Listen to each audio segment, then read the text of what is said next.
Let's go live to hear about that winning goal. The crowd's gone absolutely wild here. How on earth do you sum up your emotions right now? Amazing. A hat-trick is just the best feeling ever. Is it though?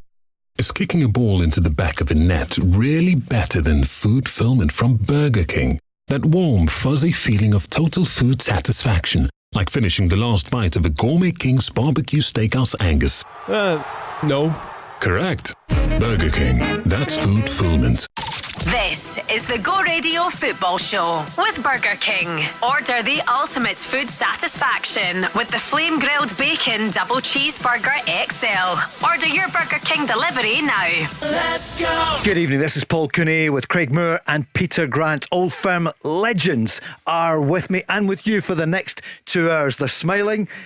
And no wonder. 0808 17 17 700. Celtic are looking to a Liverpool player, perhaps, who could be coming in the door. But at Rangers last night, a step closer to the Champions League. 3-0 against Viktoria Plzeň. Craig, it could hardly have been better with so many changes. He demanded a reaction and he got it. He absolutely got it, Paul. It's the most complete performance I've seen for a while. From Rangers, I thought the attacking three. So Antman come in and was excellent, as was Gassama. And Dessers led the line extremely well. And when you have that attacking kind of threat, it's really important. Obviously, Rangers capitalised, took the goals at the right times. Probably a 10-15 minute spell in the second half, switched off a little bit, but overall, really, really good performance. Line in the sand, I guess, moment in terms of, what Russell Martin's come out and said about players that were left out. They're now a little bit on the outer, and the standards that have been set, they've got work to do. So I think overall a really good night for Rangers. Peter, what did you make of it? A gamble maybe to drop the captain, to drop the Belgian international, or not? No, I don't think so. I mean, Raskin, I was quite surprised, I must admit, because I think the European games have been probably his best games. The Celtic games he's played in as well. He's been very good at that as well. So, slightly surprised with that. But I think as a manager, you have to make brave decisions, and that's what he's done. He called it out at the weekend. I know he's saying he doesn't like saying players are dropped. I understand that 100%. He likes to rest them now and again. But I don't think he'd have been resting in a game like that. I think that was definitely a wake-up call for some of these boys. And listen, the boys responded fantastically well. And to be fair to the boys that went on, the Raskins and that when they went on, they were all ready to perform, and that's all a manager can ask for. Going to hear from him in a second or two. Peter, what about the news? It's speculation at the moment, but Stefan Bajčetić at Liverpool, could he be on his way to Celtic? Well, when I seen him playing coming in as a young player, he played a few games for Liverpool and he was outstanding, and then he got a bad injury and he went abroad. I'm not sure if it was Spain actually, and played over there. I don't know how well he done out there, but when he broke into the Liverpool squad, I thought he'd done excellent in a very, very good Liverpool side. Handled himself ever so well. And he looked a real good talent. Where he is now, Paul, with his injuries, and obviously I don't know the amount of game time he got out on loan, but I was very impressed with him at that particular time. So if he's that type of player, that probably the Callum McGregor role, that's the area he would play. He was more of a playmaker of what I've seen than anything else. 26 days left on the window. What's going to happen? Craig, what a debut last night for Antman. 24 hours in the building, and look at him. You know what I loved, Paul? Yeah. I love that he was thrown straight in. When you look to sign players that are supposedly players that are going to strengthen your starting 11, I tell you what, I get so tired when I hear we're gonna give him 20 minutes this week and then we're going to up it to 35. Get him in, and what a performance from him. I think 80 odd minutes. He was direct. He threatened forward runs that Russell Martin was after. I thought it was a great call because I'm pretty sure Sports Science and they would have been coming up with maybe why he couldn't start the game. Get him in. We'll hear from Celtic's news signing the on-loan 19-year-old defender from Man City, Jahmai Simpson-Pusey, will be speaking in the next few minutes. But let's hear Russell Martin after that 3-0 win and how the fans needed it and loved it last night. Yeah, I really enjoyed it. I'm proud of the guys because we had a really difficult evening on Saturday. Just because not enough running in behind, aggression, intensity with the ball. But we're not just ranting and raving. We showed a lot of clips and we tried to do a lot of learning in the meeting room and on the pitch in the last couple of days, and they took it on brilliantly. And the guys that came in the team were fantastic. We're going to need everyone. You don't get dropped from this team. People will come in and out quite a lot because we need to be fresh. So it's not easy to leave people out. But they came on, the guys that had come out of the team, and they came on and did brilliantly as well. So I'm pleased with that. The only thing I'm annoyed about is the last 15 minutes. We probably dropped a bit of intensity, but it's understandable with the schedule we've had, and but we played a bit too much football in our half rather than theirs in the last 15 minutes. So, but the team hopefully felt, and the fans felt, a bit more of what it should look like and what it's going to look like when the team really starts getting into flow. Yeah, what a start for Rangers. Craig, what are you thinking? You're smiling. Yeah, no, I'm smiling because I know there's a domestic game that follows. So that's maybe the right smile. But look, it was excellent last night. And listen, I've got to give a special mention to Lyle Cameron. I think that too many times we overlook Scottish players. I've said it time and time again, as has Peter. You look at Luke McCowan at Celtic, seamless transition. I think Lyle Cameron has shown exactly the same thing. There's quality in this country. Yes, you have to be selective in terms of grab the right ones, but I thought he was excellent last night. So did the manager. Lyle was fantastic. His energy helped the team a lot. Did exactly what we asked him to do, show real moments of quality, but just for his energy and his willingness to run for the team selflessly was immense. So I'm really pleased for him because we've obviously made a lot of signings and he's probably gone under the radar a little bit. But he's desperate to do well, desperate to learn, and has a lot of attributes. I've been really impressed with him. So he hasn't played a lot in pre-season, had a couple of niggly injuries, but he's going to really help us. Peter, a big few days for the two players that we just mentioned, Lyle and Luke McCowan, getting Celtic's goal on Sunday. Well, Luke McCowan, listen, since he came in the door at Celtic, I think he's done exceptionally well. And it's very difficult, and people will say coming for Dundee and whatever, they know the groups they're playing against, but then you've got to go up another standard. I was fortunate enough I came through at Celtic and you were always there. I've heard guys that's not been there and stepped in the door and they've went, it seems to go up a level, all the training and everything. These guys have responded to it ever so well, and Craig's 100% right. I thought Cameron was the best player on the pitch last night. Did you? Yeah. And I thought what he'd done, don't know why that was, because as a midfield player, he wasn't just passing to feet. He was passing into areas because you get Gassama, and that, is it Altman you call him? Yeah, Antman. Yep. And Antman as well. He played the balls into space that they could run and use their pace. And I thought, there's not many players do that now. Everybody's passing to each other, straight to feet. And I keep going back to the olden days. We were always told to put it in front of your wide players, in front of them, so they can run on and they can either deliver. And when Antman done well, he got into the byline, and if he was between the 18-yard box and the byline, he delivered. But see, when he got near the byline, he would look to the back post. And as young players, we were always coached that the closer you're at the byline, lift to the back post. And he was very unfortunate early in the game at 0-0. He's dinked one at the back post and the boys defended ever so well. And then I was excited to watch him last night because he was really positive in everything he'd done. And I think seeing wingers being positive, players passing forward into spaces more than just to players' feet, they just seem to be more of a tempo. And it's interesting, I've not listened to Russell Martin at all today to that there just now when he spoke about them playing in their own half. I think that's what they've done really well last night. They played forward and played beyond, and that made it very, very difficult for the opposition. And I think the important thing as well, Peter, is obviously Gassama and Antman making forward runs, which has been lacking. Yeah, but also in terms of the first goal, Cameron makes a great forward run that drags a central defender then out of position that allowed Dessers to be 1v1. He then, Gassama plays it, again makes another forward run and gets in and scores a goal, but it starts from the selflessness of Lyle Cameron. I agree with you, and we've spoke about it prior coming on, Paul. We were talking about playing with two strikers, how difficult it is for a striker sometimes now. If you don't have midfield runners or your opposite wide player to come up and shuffle the back line a little bit, it becomes comfortable. Craig will tell you as a centre back, you're happy if you're sitting there and nobody's running at the back post or nobody's running between the lines. You're quite happy because you don't get moved. Lyle Cameron, as Craig rightly says, he makes the run, all of a sudden it's an adjustment. Now it's a 1v1 situation Dessers has got, and give him great credit because we talk about his link play not being the best at times.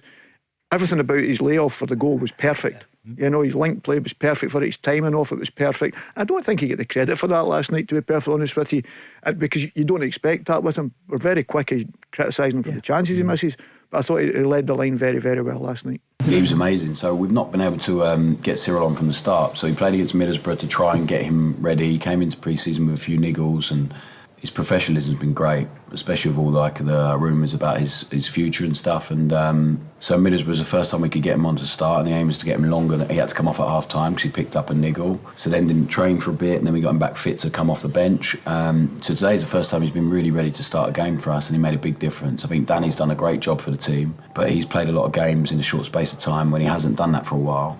So Cyril's physicality, and also the team looked for him more because we played a big focus on it. We needed to play forward more tonight than we did on Saturday for sure, and we did, and we actually probably could have used him a bit more. But when he did come, the other guys ran off him, and he played a really and out of possession as well. He worked really hard, so I'm really pleased with Big Man. He's a really good professional and a good person. Hopefully, you can keep enjoying it. Rangers fans, you've got 3 goals as you go to the game next week. Craig, it should be enough, but obviously, as you said, a game before at the weekend, and that's been the story of the old Rangers for years, has been, hot and cold. They're virtually through though, aren't they, to the final qualifying round? Yeah, I mean, you go away. I mean, it's not as if you're going away from home against a powerhouse. 3-0, you should be getting through. But again, you go and start the game in the right manner, and hopefully you get that first goal and it completely kills the tie off. But Rangers in a very strong position, and I can't see them not going through this particular phase. No, I agree, because last week I said about Iggaman's chance to go 3-0 in the first against Panathinaikos, was it? Yeah. When he missed that, I was a wee bit concerned. Yeah. So I think Rangers getting through that last night and getting that third goal, because they dominated so much. And I feel a bit unfair for likes of Russell Martin and his squad of players, because everybody kept talking about how poor they were. I think that's a bit unfair, because I think sometimes you put teams to the sword with the way you go about your business.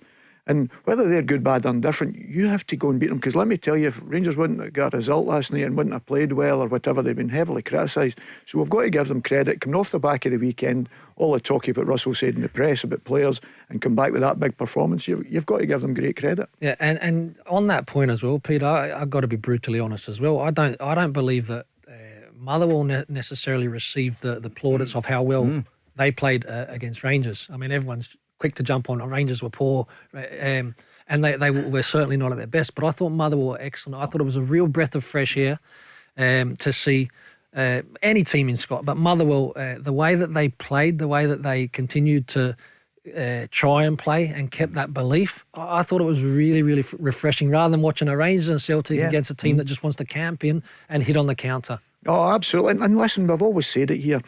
I think there's different ways you can play football. I watched Stevie Robinson St Mirren. They made it so difficult for Celtic at the weekend. But I think it goes under the radar. They're very good at what they do. And that's not a criticism. Stevie buys players in that can suit his system. But they offered something more than that as well. They let you know they're in the game. They're always in the game. They're very, very rarely out it. So they deserve praise for that at the weekend, not criticism. And I think you have to work hard. You shouldn't be turning up to Celtic and Rangers. And I always wondered, why do you not have a go? Because they are gimmies in the respect that a lot of teams are not allowed to take anything off Celtic. Well, people think they're not going to. But I think they're gimmies. And I think the teams, you're right, they've got to deserve that little bit of praise for that. I watched the last 10 minutes of the Rangers game, and I'm thinking, what's happened to the middle of the field? Yeah, it's gone. It's gone. Yep. But then I realised, because I was at I went to St Johnstone Partick Thistle, and I'd just come back in for that ball, but I'm watching it and I'm thinking, wow, this is strange. Didn't realise he'd taken. I thought Russell got away with it a little bit with the criticism he gave the players, because he'd taken his 3 central midfield players off. Because no matter if they're playing well, 9 times out of 10, that's the base of your team. We're winning 1-0, we're not playing at the greatest. We've got to keep that big experience there. He didn't, but it looked as if there was a chasm in the middle of the pitch. Every time Motherwell won the ball, played through one pass was getting him through and was getting him a chance and goal. And the 10 minutes I've seen, Motherwell must have 2 or 3 great chances. Oh yeah, they did. Rangers fans, what do you think then after the weekend? And Motherwell fans as well, they got plenty of praise here from Barry Ferguson and Charlie Mulgrew Monday night, same last night as well. But you make a really good point. Motherwell fans are excited about this coming season. In fact, Hugh was on, a huge Motherwell fan, on Monday night, and he was just extolling the virtues. He's delighted. Lots of messages coming in about Rangers. We're going to chat more. We're going to hear more from Russell Martin. But I think also we want to hear from Jahmai Simpson-Pusey, who is he's been in town for days, Peter. Yeah. So he is a Celtic player for this season from Man City. So he's played already. He's impressed you. Here he speaks today about the qualities he will bring to Celtic. I would say more of me on the ball. At City we've mainly got loads of the possession, so it's more of me on the ball, probably composure, passing through the lines, and mostly on the ball stuff. Yeah, and he was asked why Celtic? I had a big long conversation with the manager. I liked what he was saying to me about the club, how much he appreciates the club and how much Glasgow appreciates the club. So I felt like I'd want to go somewhere where if I'm playing, I want to be appreciated. So, yeah, I just felt like it was just the best option for me. Peter, are we going to see him play this year? I'm sure I'm sure they must be going to be playing somewhere along the line. I know Carter Vickers had a few injury problems and whatever. I'm positive the boy's a right-sider. I think that's an area maybe Celtic have looked at.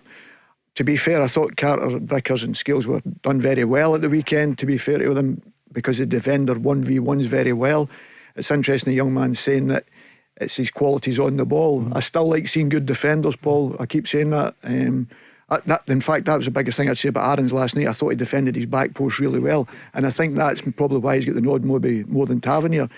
But I like the defenders. Yes, we all want them on the ball, the way Celtic playing between the lines quickly and getting forward and creating chances. We all want that. It's going to be interesting. You do need the players throughout the season, but you've got Scales, you've got Trusty, and you've got Carter Vickers. You've got to try and keep them fit, but I'm sure there must be a period in there that Brendan's going to play. Maybe the League Cup to start with. If someone gets injured, God forbid. But it's a challenge for him, because now, if I'm Carter Vickers, I'm wanting to make sure that I'm 100% fit and play as often as I can. And if I'm trusted by the same, and if I'm Scales the same, say, listen, I don't care if you're coming from Manchester City. You're going to have to fight to try and get in this team. And I think that's what the young man... And if he takes the fight on, and he gets in and he gets the opportunity... We've always spoken about age means nothing, Paul. It's about your performances that'll always count. And at 19 years of age, you can be an old man at 19, football-wise. And I'm looking forward to him if he gets a chance to see how he handles it, because it's not a sort of signing that I thought Celtic would have made. Derek, we were about to come to you there, but we just lost you. Come back on. A Rangers fan who I think was at the game last night. Okay. You looking forward to seeing Simpson-Pusey? He should. You mentioned about Antman coming in. Very different players, but why hang around? Throw him in. Yeah, give him a chance. Again, if you sign him to improve your starting 11, not necessarily saying that Pusey is potentially there to improve the starting 11, especially if Grant, you think he's more right hand side, because I don't see Carter Vickers is not going to shift to the left hand side. He's going to stay as is. The main thing, the boy touches on the control and the possession that he's going to have at Celtic.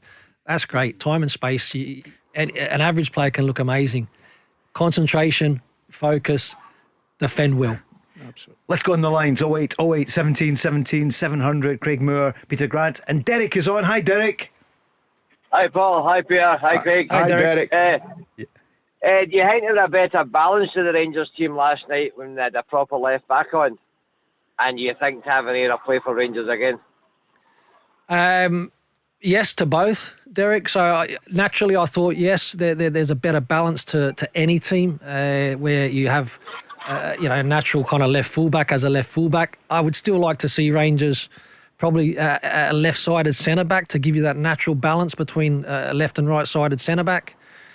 Look, Rangers were very, very good. Players were back playing into their positions.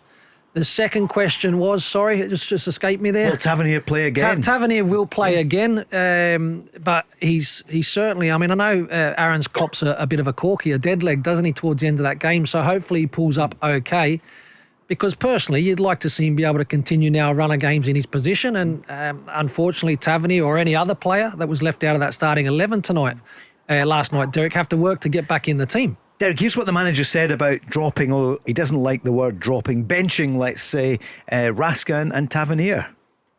No, I don't think so. Again, honestly, I don't see it like that. So I judge every moment now. We spoke about everyone having a clean slate and stuff. So what's gone on before, I had no control over at all. So it doesn't hold a huge amount of weight right now. Because I think in football there's a tendency to always look back at what someone's done and all that stuff. And you need to be judged on what we're doing right now. And I just felt it was the right call for the team. So it's not personal. It was about what was best for us tonight. And Lyle Cameron's energy was best for us tonight. And playing Max in his natural position, having Jeff Day playing with a left foot, really helped us tonight. Yeah. Derek, I'll tell you what I did notice. I don't know whether you noticed it. It was a small thing, but it might have been quite powerful. So when Tavernier did come on, and I know he's not been on the bench loads of times, but normally, there has been times where he's been left off and he's come on, and whoever's been the captain of that particular match hands over the armband. That didn't happen last night. Yeah, it did. Yeah? It didn't happen straight away? Or did it happen a little bit later? Yeah. Normally there's a big kind of scene around about right. that. I thought you were going to mention the fact that the supporters cheered him coming on, also, which I thought was nice, because I think he gets a hell of a lot of unfair criticism, We know at certain times, but I think giving him that respect, because I was looking at that as well, because I was interested to see what was going to happen. Normally it happens straight away. Then I saw the and armband later. Peter, what do you think then about Derek's first point? What about the balance? Better? No, I'm a great believer in balance, Paul, because when the ball gets played out one side, it automatically continues to go. There is no doubt of that in my mind. I think Max Aaron's, whether he's played at left back or right back, he defends the back post better than any of the full backs that they've got. I think sometimes when the ball was at his feet last night, he never used the ball as well as Tavernier would be going forward. But I'm a great believer. You've heard me on here many times talking about defending properly, and I thought he's done that in a few games. Max Aarons, he'd done it last night again at the back post. He had a fantastic defending header, I'm sure it was, not a block, and I think that's important. I'm really worried about Jeffrey, but I look at Jeffrey and I look at him defensively. Defensively. When somebody runs at him, they get by him as if he's not there.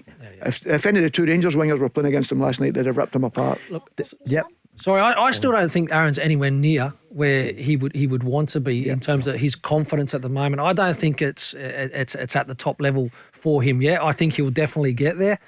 But, those defensive attributes, Peter, that you touch on, I think for me are more important than what he can do going forward. I want defenders to defend well. I thought Diamandi was very quiet last night. Yeah, he must be. Was he maybe lucky to be in? One that'll be dropped once the Austrians fit, Norwegians fit. Diamandi. Derek, I thought he was very quiet last night. Again, did he do anything where I think, okay, well, he's really looking as if he's thriving and ready to go to knock this season out the park? He doesn't seem himself, is what I kind of seen last night. I thought he was quite passive. Terry, what do you think with your midfield? If you're looking at the squad you've got just now, forget bringing anyone else in, but that three in the middle of the pitch, you've seen Rangers in a few games now, obviously. Who's your three that would begin there and start? If it was your cup final tomorrow, who would you pick?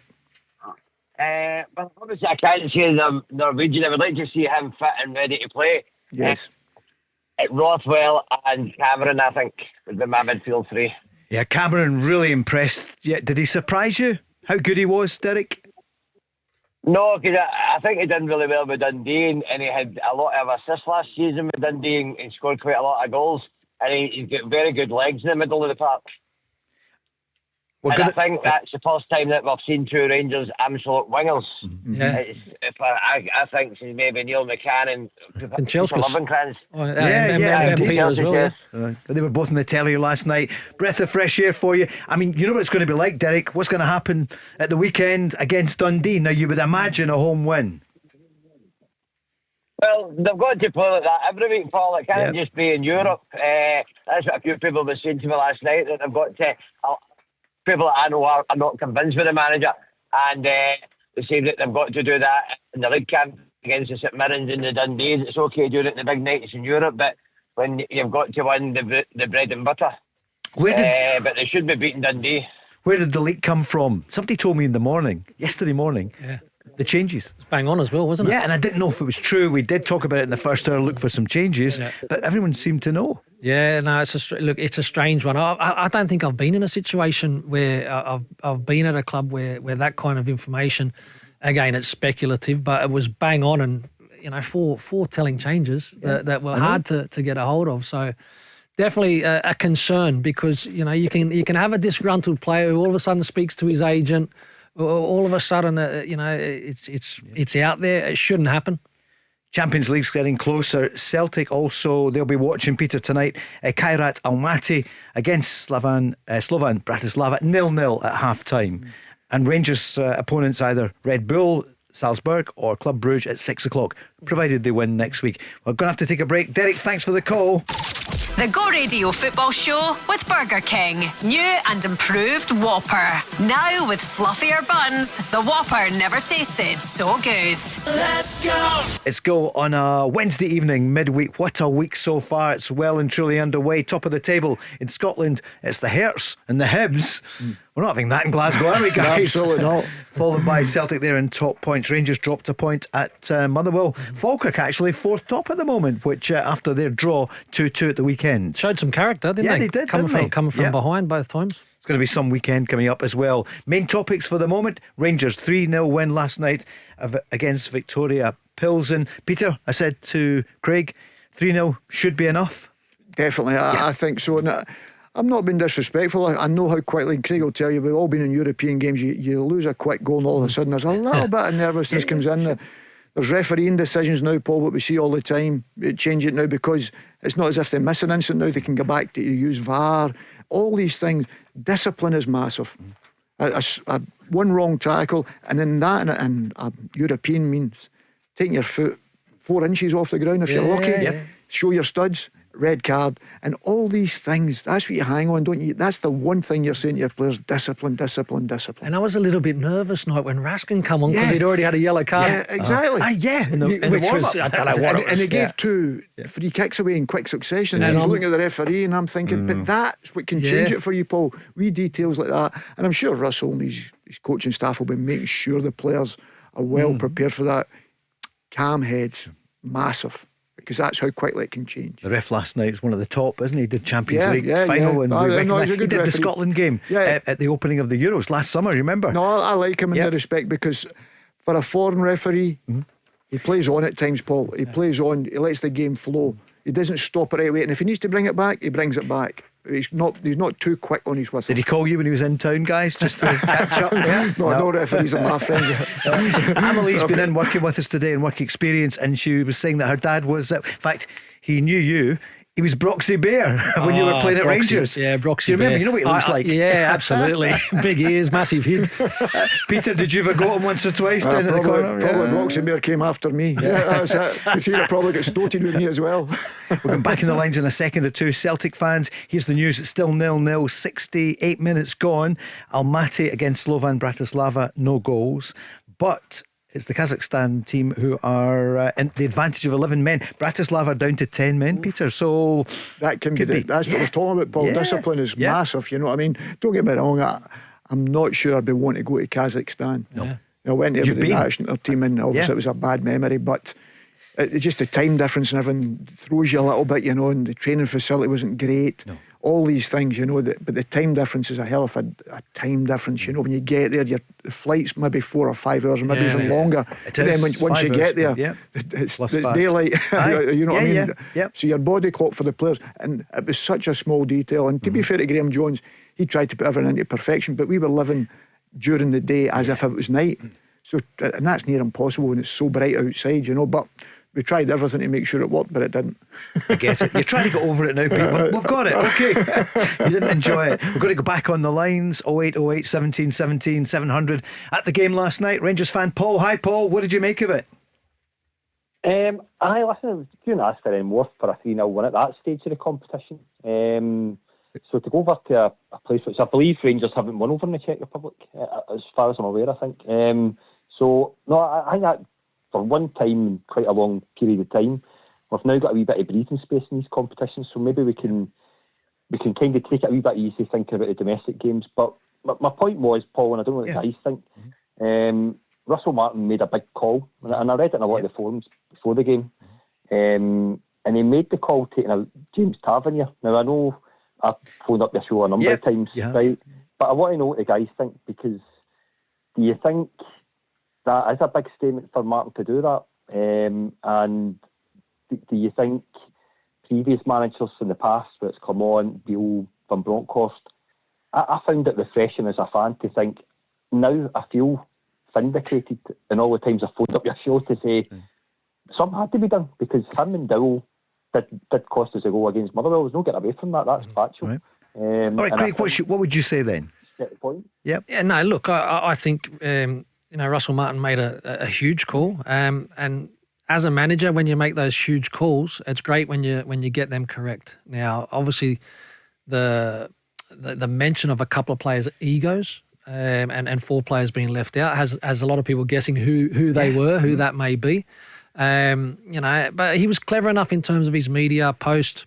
It's not about players being dropped. Every single player being left out of a starting 11 is as a hard decision as the others. It's about the team, and it's about Russell Martin setting the standards that that he'll accept and what he will not accept. And I thought it was really, really good. I think potentially it could be a nice turning point, because those players that didn't get that starter on the outer a little bit, they've got some work to do to get back into that starting 11, in my opinion, for the big games. Talking about switching off between being a little bit easier now on the away leg and then coming back to the domestic thing. Mindset needs to be the same every single time. Yeah. That consistency is something that's been lacking at Rangers. They were benched. Call it whichever way you like. If you're the captain, you don't play. After that criticism at the weekend, is the correlation that you say, well, they're two of the ones that he didn't like the attitude, or he talked about egos, dropped the egos. I'm not saying you can say for sure it's those two and the others who were dropped, but you'd be pretty confident, they're kind of in the firing line, aren't they? You could be pretty confident when you look at the players that they left out: Danilo, Dowell, Raskin, and Tav. Peter, how did you read it? There's two players, whether you judge them as good players, bad players, or indifferent players, it doesn't matter. It's two, I wouldn't question their attitude. In any games I've seen them playing for Rangers, I would never question their attitude. Maybe had bad games or whatever, but they're two guys I definitely wouldn't have questioned their attitude. So the manager makes a big call. As a manager, I've been there before. If you make big calls, you've got to win. Because if you don't win, and you didn't win last night, everybody had been saying it had been the wrong. Raskin should have been playing this one. The one I did, and I know I'm not a Rangers supporter, I know he's getting back into the picture. Dowell playing on the left-hand side. I keep saying he's an inside midfield player and you'll see the best from him. You've always said that. Absolutely. You were with him at Norwich. So I seen him. Russell was at Norwich with him in that as well. I know. So he plays inside one and he's a much better player, much more influential.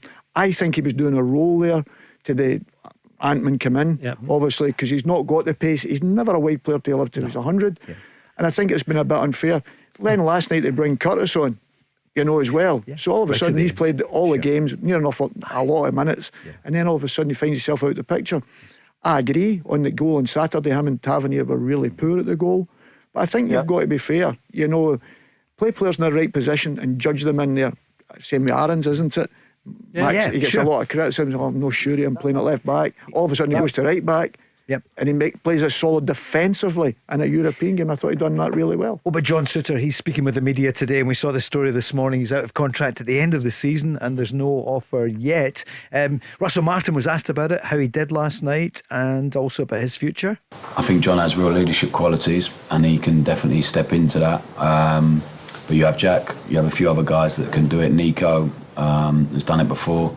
So, but yeah, I chose John because I believe he has the respect of everyone in the dressing room. He's played really, really well for us already and showed real willingness to do what we're asking him to do.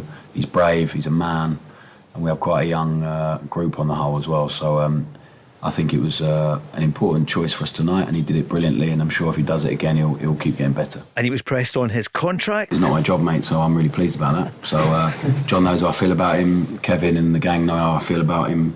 And I think he's been great, and I think he's going to be really important for us. But on the contract front and all that, it will be dictated by John, by his agent, and by the hierarchy here. So I will keep giving my opinion for sure, but it's not my job to sort that stuff out, thankfully. Paul, how do you feel about John Souttar?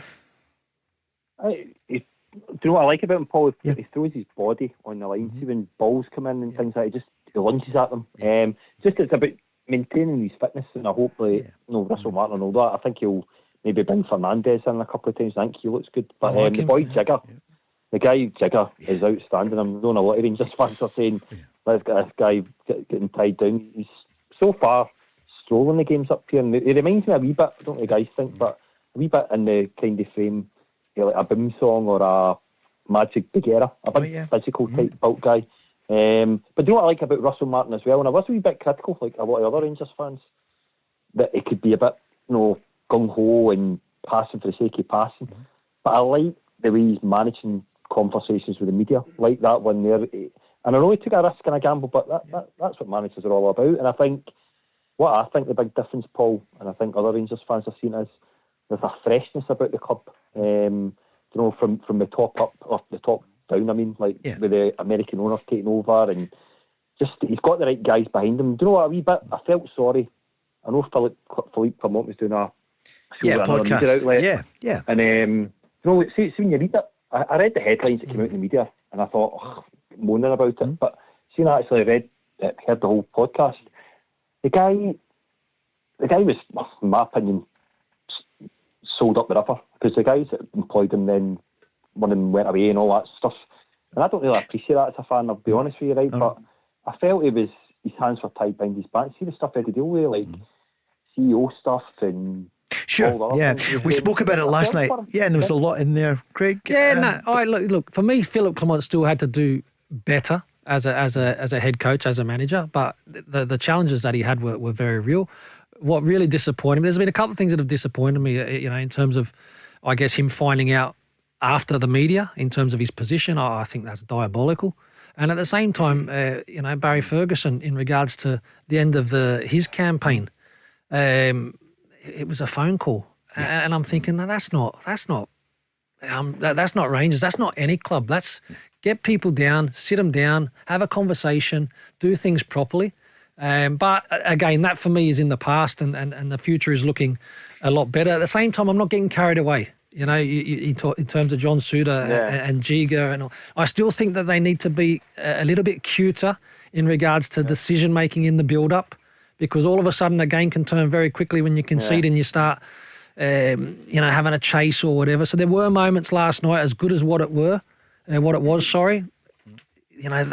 decision making, when to play out, when not to play out, when to clear your lines. There's still work in progress there as well. I hear you, because that was your position. He's on loan from Wolves. That was a crucial block that he made, though, wasn't it? Early on, when he just won up. It was a great block. Yeah. Just before the end of the first half. That's right, it was, yeah. Yeah, that was a great block. That's the one thing I was going to ask, Craig. I'm watching Jack Butland, because I know he came in for a lot of criticism, and he's made some great saves so far, even this season. But I'm watching Rangers when they're trying to play out the way that Russell Martin's trying to get them to do. But when the ball goes back, or it's played back, I'm talking about John Suter here. I don't think he goes wide enough and deep enough to get that pass off him. So it means Jack has got to kick the ball directly up the pitch, and I think that could be a problem for Rangers against the better teams, because they're just kicking the ball away. And I think he's acres of space, and I think for his experience, he should be helping the goalkeeper. And it'd be so easy. And the couple of times he did do it, Rangers were out, no problem. If they want to play this way, that's why I was going to be interested to see, will Russell Martin think about a three at the back? Because you're talking about Tavernier and that, because he'd done it a lot at Southampton. I know it's a different league he's in, obviously, with Southampton, but maybe that's an area that he's maybe going to look at, the moving Tavernier back in again and having that left-hand side, or another centre-back, as we talk about as he goes along, because he has to manoeuvre. I don't think that... I've been really impressed with Giga.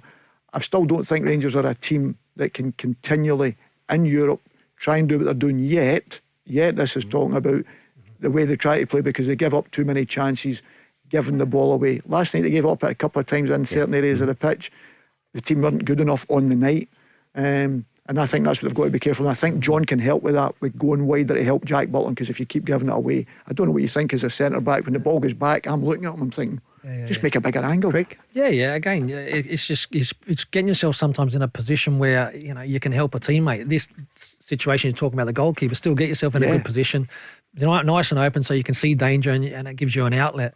Again, for me, the important thing is that there is flexibility to... So if Russell Martin wants to go to a back three, great. I like that there be some flexible changes to formations. Too many people are very, very stubborn, Peter, and set in their ways in modern day football, sometimes playing, maybe with the wrong cattle, the wrong style of football. So flexibility for me is good. Paul, good call. Thank you. The Go Radio Football Show with Burger King. Try the new and improved Whopper, bursting with flavour and juicier than ever. Let's go! M74 northbound delays as you head for the Kingston Bridge. 20-minute delays.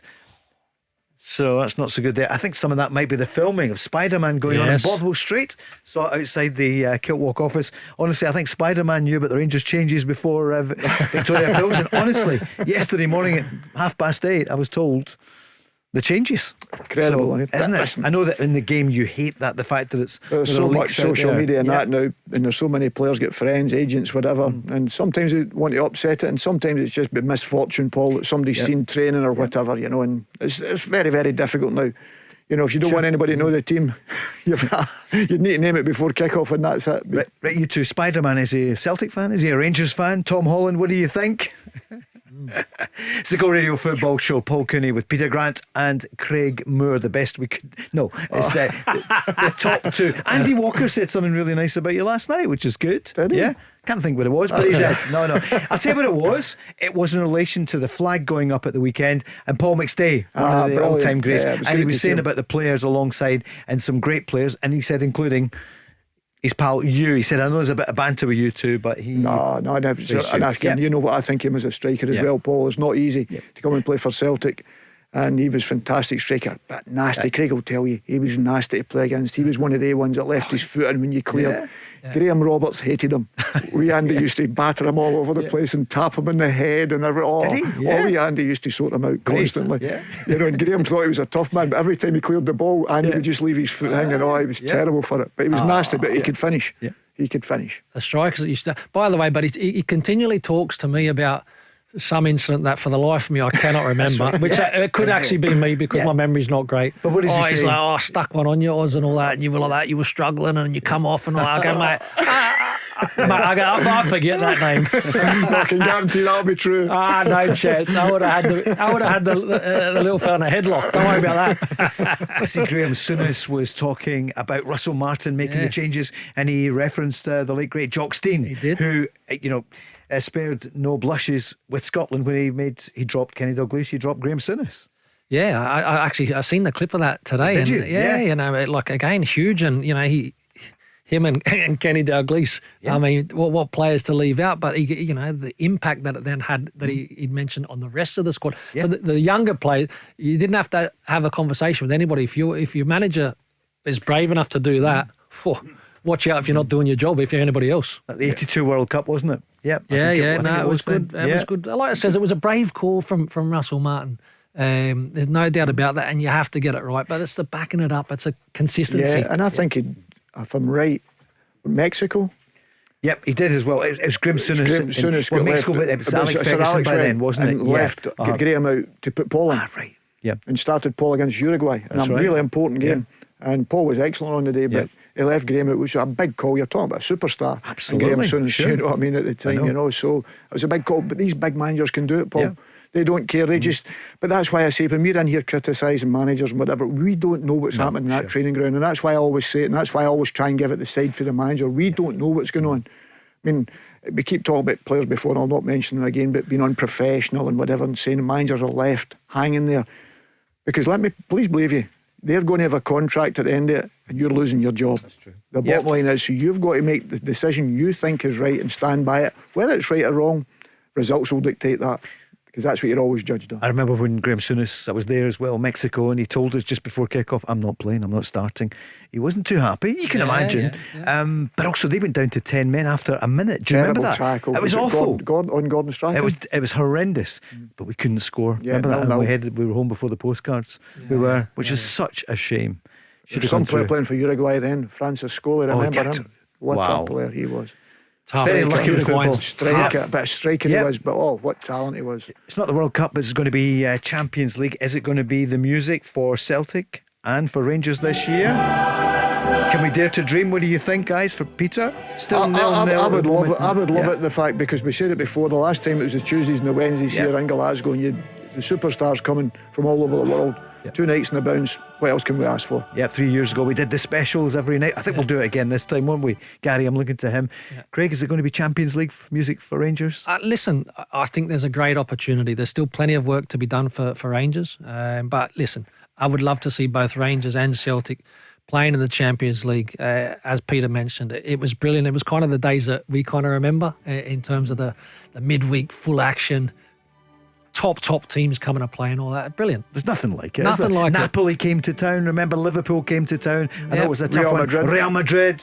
None of the big teams come. No, but that's my only concern. When Rangers go through, which the ball, I'm sure this leg, the Bruges one was the best one I'd seen. They were the best team, I believe, came Celtic Park last year. I really enjoyed watching them.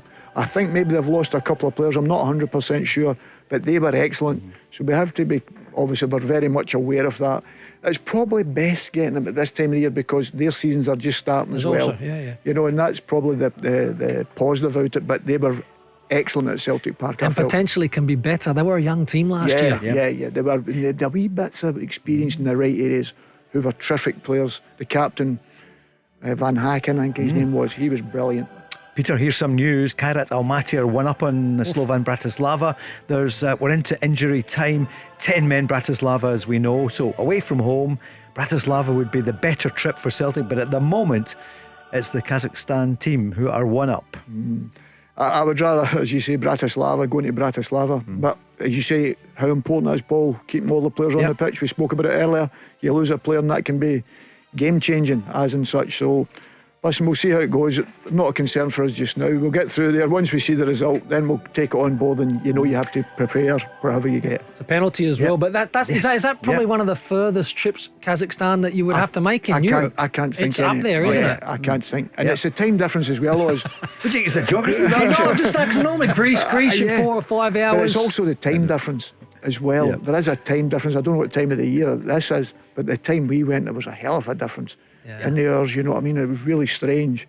So that is the thing that plays with you more than anything else, getting there and the time to get back. But then you're travelling, as you say, after your league match, you're coming back to another league match in between. All these things. Sorry, Paul. What we do have this year, though, is that flexibility with the scheduling. Yes. So and Rangers are, I think, the St Mirren potentially game, using it. It's not going to happen. No. I wonder if Celtic they've got Livingston that weekend as well. Well, listen, we're going to find out. Is that full time yet, Gary? No, they're still playing. It was a penalty there. Rangers will be watching out tonight for Red Bull Salzburg against Club Brugge, which kicks off in about 6 minutes' time. One of the best times of the year, guys, isn't it? So much football on after I was going to say a long summer, but it's not a long summer. No, it's not. It goes quickly, Paul. But I love the first day of the domestic season. Yes. The European stuff's great. The likes of Falkirk and Livingston coming back up to the top flight. Resilient in the first round. Love first day.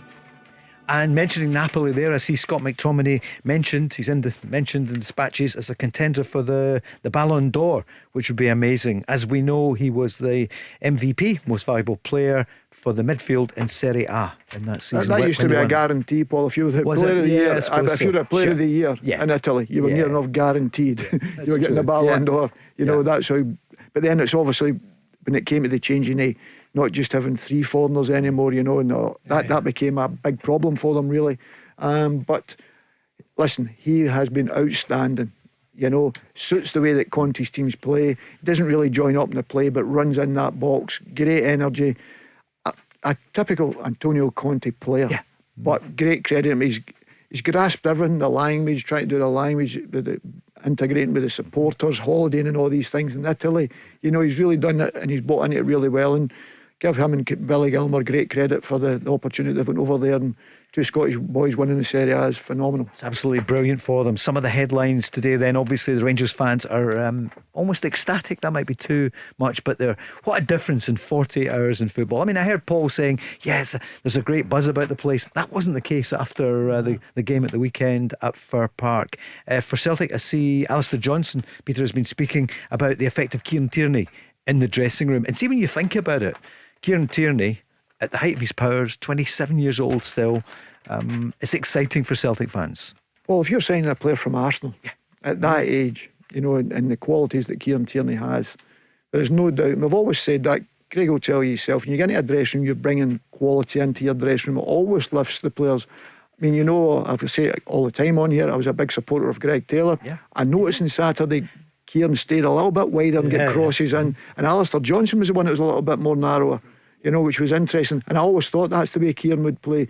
But the thing was, going down the side of the pitch and getting crosses in, and it's great to see that. I love crosses getting in the box, because I still think, Craig will maybe tell me different, I think it's the most difficult ball to defend if they're getting put in behind you and you create chances.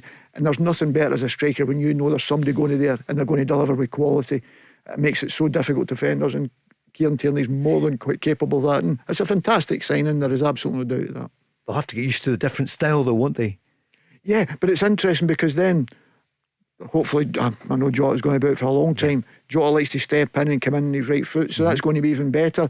I always think that anyway. I love full-backs going on the outside if the winger step in, especially in the modern day. Rangers are slightly different a little bit on one side, it's a right footer with a right footer, you know, which was great last night. It worked really with Antman. It was really good with him last night, you know, but directing, you know. But yet again, they were filling the box because they knew the crosses were coming in, and what a difference that makes. And that'll help Cyril Dessers as well if there's more bodies in the box. But on Kieran Tierney, and again, Brendan Rodgers, he knows the qualities of Tierney, and it's not inside. It's not inside. It is outside. And so again, it was great to see that you play a player in the position that he's absolutely best at.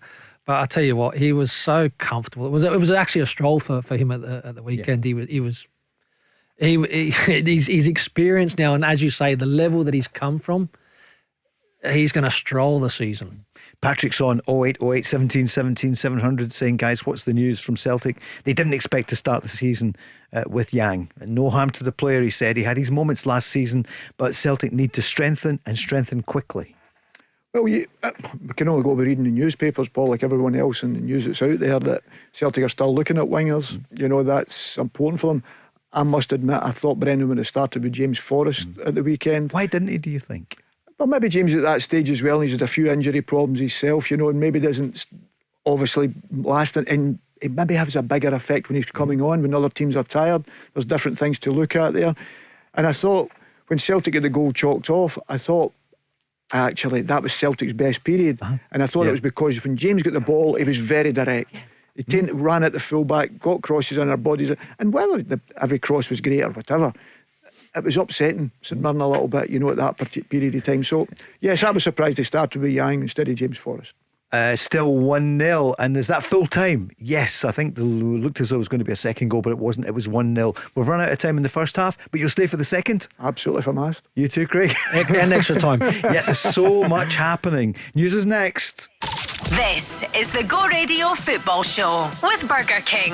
Order the ultimate food satisfaction with the flame grilled bacon double cheeseburger XL. Order your Burger King delivery now. Let's go! Let's go live to hear about that winning goal. The crowd's gone absolutely wild here. How on earth do you sum up your emotions right now? Amazing. A hat-trick is just the best feeling ever. Is it though? Is kicking a ball into the back of a net really better than food fulfillment from Burger King? That warm, fuzzy feeling of total food satisfaction, like finishing the last bite of a Gourmet King's barbecue steakhouse Angus. No. Correct. Burger King. That's food fulfillment. The Go Radio Football Show with Burger King.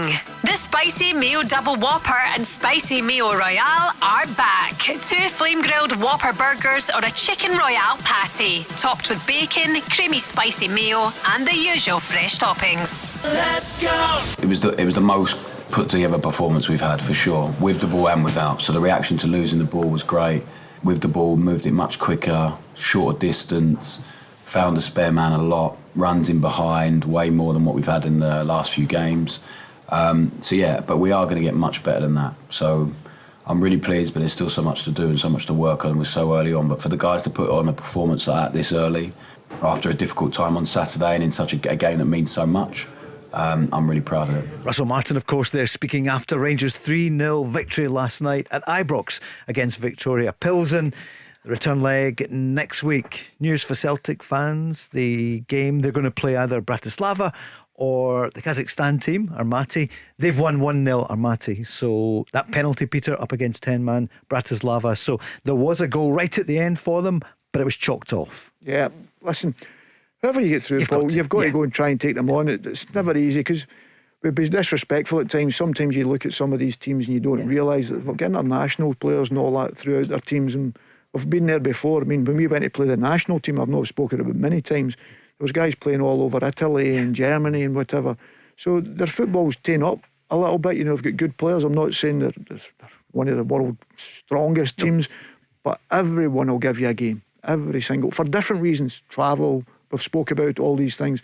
And it's so important that you prepare right. And I always think that's the preparation that goes in. And I'm sure Brendan and his staff will have looked at both teams, you know, but then you've got to go out there and as a player and perform. And it's never easy, however you get. And Craig, it moves on so quickly. Rangers have still got the 3 up for next week, but their attention turns to Red Bull Salzburg, who are kicking off now against Club Bruges. And we saw Bruges against Celtic last season. We've been speaking about it in here and on the show as well. What are you feeling about this one? Yeah, I mean, I think Bruges are probably the favourites in the tie, and I tend to agree with Peter. I think that's probably the toughest game for Rangers, because I do believe they'll go through now against Pilsen. Yep.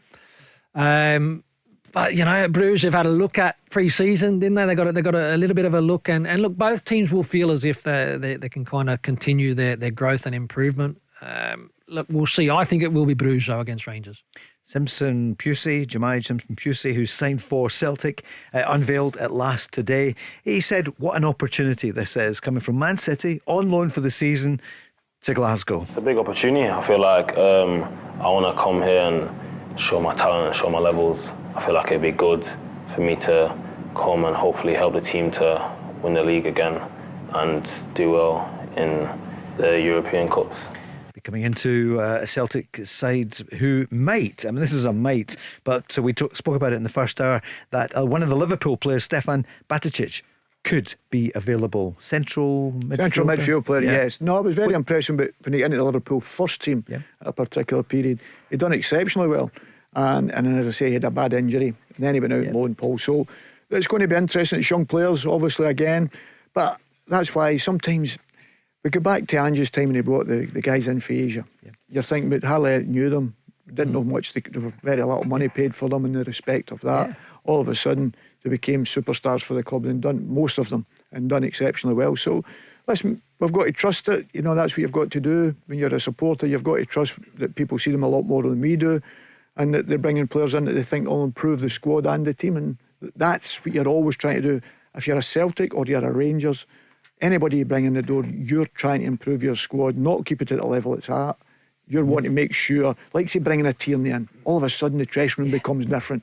You hear Alistair Johnson talking about it, his experience, all these things, but it sets the challenge whoever plays that position. Mm-hmm. So if you're a right back, a left back, a centre back, central midfield player, and somebody comes in your position, you've got to up the ante and perform. And listen, Nygren done at the weekend. He played at the weekend because he's a good pre-season. Engels didn't play because Nygren was better over the pre-season, and that just shows you the challenge it's threw down to all these players. At Rangers, some reports today from Spain that Nobel Mendy from Real Betis is wanted by Rangers. Now, the manager has said there's more to come. He's a 20-year-old defender, 6'2", a bit like yourself. So I wish I was 6'2". I might have got a stronger move at the end of my career. You had some career on 6'1.5". Defenders, look, I mean, Souttar's no contract. Well, out of contract. Next summer, look, he'll be important, I think, for Rangers moving forward. So I think he would re-sign, and it's an important Scottish player. Left side of centre back, if he was left side of centre back, again, I think that's important for that natural balance. Fernandes, I like, Paul, the lad they signed from Peterborough. Yep. I really, and a little bit chancy in terms of the way he plays at the back. I think it was Middlesbrough I've seen him play. I like him. him. I think there's huge upside in that kind of player. But again, you need that depth. And again, a younger type of player, which is a profile that's suiting at the moment, both Rangers and Celtic, for the player trading model. How sick are you hearing the player trading model? But that's business, isn't it? A lot more to come. But we've also got to understand, Paul, for these boys, they'll soon realise it's not a walk in the park. That's what separates you sometimes. You can be up here and you can come up with all the adulation you want. Can you handle... Not necessarily the good days. Can you handle the bad days? That's more important, because it's how you bounce back from that. Rangers boys at the weekend, by 1,000 off the supporters and the manager, all of a sudden can come out and perform. That's when Craig's right. Young Lyle Cameron come on, done exceptionally well, but played really well last night again. So he's shown he's got a wee bit of metal about him, and that's what you've got to see in your players. It takes more than just talent to play for Celtic or Rangers. There is no doubt of that. Here's Russell Martin speaking about last night's win. They've been really bought in to trying to do what we're asking them to do. Tonight, hopefully they felt enough to really convince them that it's going to be really worthwhile and it can help us win a lot. And I think it will. Hopefully it will help everyone feel like that. The energy in the stadium was brilliant because the guys started with real intensity and energy, and we're just trying to learn all the time. So at half-time, showed a couple of bits, and then Gilly and Ewan, the analyst, Gilly, the assistant coach, head coach, sat down with Ollie, because his first game here, he's had a long 48 hours, long medical, got battered with video stuff and a bit on the pitch yesterday with information. first half wanted a lot of touches and you understand, and then the second half it was devastating really. So many runs in behind because Gilly showed him, and that's the process we have to embark on to try and help the players as much as possible. So I'm really pleased with Ollie, with the staff to pick out some bits, and then they've taken it into the game. How's the manager doing for you, Craig? 6 weeks in? Yeah, again, there's no fluff. There's no fluff with him. It's very, very honest in terms of what he's setting out, the standards he wants to put in place at the football club, and he's trying to drag everybody along with him. It is important that he has the successes of, making the changes like he made last night, getting the result and the positive performance, because that gets you the buy-in, Paul. Look, I mean, there's still a lot of work to be done and more players to come in, but seems to be heading in the right direction. But again, it's very, very early to really know where it can get to. Kev's on, a big Rangers fan, saying really pleased last night. He was bold, and he said, "Great hair, the manager." There's more than me anyway, that's for sure. Saying nothing. Peter, you know Russell Martin from your time at Norwich as well. Decent. Well, what do you feel about his start? Listen, he's a fantastic guy and he'll want to do well for Rangers. He'll want to do well. He'll be desperate to try and put a challenge into Celtic. There is absolutely no doubt of that. There'll be no stone unturned for him. Him and his staff. I know Gilly as well, he's talking about, who's at Norwich and all that as well. So they've all been together and they know that they want to put a challenge into Celtic. No, that's the biggest thing, because no matter what he says, that's the most important thing, that Rangers try and win the league, try and win the cups domestically. So important for them. It's having all the plaudits last night. You go and lose at the weekend or draw at the weekend or don't perform at a level, all of a sudden everything falls in again. And that's the way it is up here. That'll not change, and you have to learn to live with that. That expectation. He's the touch of it as a player, so he understands that. He's had that as a player when it wasn't the greatest Rangers team at the time. Right. So he knew the suffering they were going through at that particular time. And he'll be determined to try and put that into his players. We don't want that here. I don't want to be part of that here because I felt that myself. And I know how that feels. It's not easy. But he will work exceptionally hard. The thing he's talking about there, we spoke about earlier, and I've not listened to any. I'm talking to the press. Runs behind. He's got quick players. And if you don't run behind, it's a waste of time. Because you're never upsetting the back line, and I thought they'd done that very, very well last night. Even Aaron's got the ball a couple of times and just left it in behind, just clipped over the top of the fullback's head, and Antman was away. See, as soon as you know that, Dessers and that'll be loving that as well, because he knows the ball's coming forward. But not only that, he's got two quick guys getting up there very quick with him, but he's also telling his midfield, you have to go now. You just have to get there and support, and that's what they all done exceptionally well last night. So he'll be happy with that. But he knows it's got to be from now to the end of the season, not now to next week. That's the way it is. And that is the really, really important thing. So, look, I wasn't too emotional after the Motherwell game. And at the same time, I'm not too emotional after last night, because you bang on. It's winning a league which is a bread and butter, which is the main challenge for Rangers in terms of really getting the supporter base on side, is to go and win that title again. That's over a season. That's over consistency. That's over a little bit of luck, keeping all your best players fit and healthy and on the park. There's so much more to go in this season. But like I said, if they can show the ongoing progress, and it is work in progress, because defensively I still think there's opportunities against Rangers. So he'll be looking to iron that out. Decision making in that build-up phase really, really important, because you can have teams that are just set up sitting traps, Paul. And Rangers gift that opportunity. Goals change games. They really do. So there's a lot of work to be done still. Quite a few things, quite a few people on asking you about transfers to come at Celtic. I didn't see you last week. I was down in London, Peter. I heard a little bit of you on an excellent programme. I take it you were asked who's going to win the title? If not, I'm asking you now. Well, you know what I think, Paul? Because I still think Celtic are used to doing what they're doing, winning. And they've got players that have won over the course. They're not learning. They have to continue it. They have to get better. They have to raise it again. I think they'll need help. I genuinely do think they need help. Because guys like Jota and that, be very lucky to see him before the end of the season. I know that's a long shot, but the end of the year, maybe. Definitely. But it's getting back, Paul, for an ACL. Craig will tell you, it's not ever easy, especially in the area he plays. you know, where the demand is to go and create and run and whatever, and we all expect him to be at that level. So these guys, so they definitely need help. There is no doubt of that. Everybody fully fit, which mostly last season everybody stayed fit. You know, there wasn't any major injuries in respect to that. Maybe later on in the season when it showed you. Hatate misses a cup final. What a blow that is. Well, Papagay did him. But you know what I'm saying. So he misses a cup final and we lose the cup final. You know, you lose the cup final because with somebody like him, because he's so influential, and that can happen to anyone with your influential players. So they definitely need help. They definitely need starters, as in you're bringing them in. They hope they can start. Are they going to get people in that will help I'm sure them they will. that? I don't think Brendan would accept the fact that you can't get bodies in the door.